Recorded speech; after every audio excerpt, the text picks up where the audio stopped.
السلام علیکم، میں رابعہ اور آج ہماری ویڈیو کا عنوان ہے شہد کی مکھی۔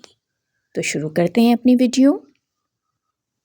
شہد کی مکھی پہاڑوں، درختوں اور بیلوں میں اپنے لیے گھر بناتی ہے اور پھر پھولوں کا رس چوس کر شہد بناتی ہے۔ شہد کی مکھیاں پھولوں کا جو رس جمع کرتی ہیں وہ سب کا سب شہد نہیں ہوتا، اس کا صرف 1/3 حصہ ہی شہد بنتا ہے۔ شہد کی مکھیاں آدھا کلو شہد بنانے کے لیے 20 لاکھ پھولوں کا رس حاصل کرتی ہیں۔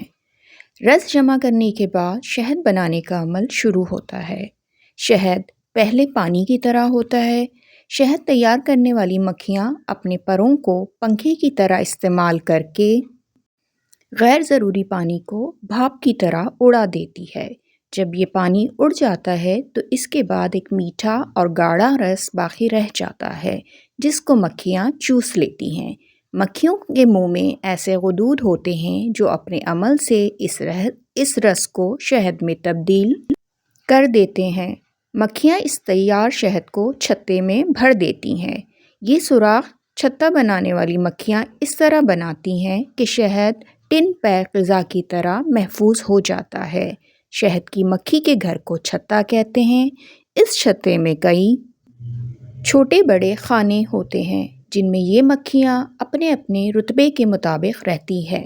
مکھیوں کے چھتے کی ملکہ مکھی ہوتی ہے۔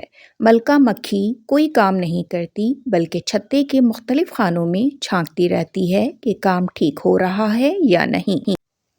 مزدور مکھیاں اس کے دائیں بائیں چلتی ہیں۔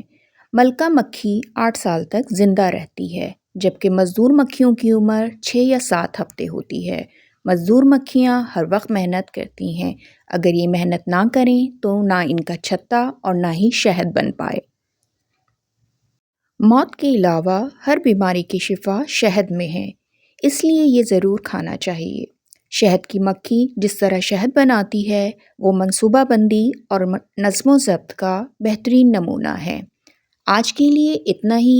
میری نیکسٹ ویڈیو تک اپنا بہت خیال رکھیے گا۔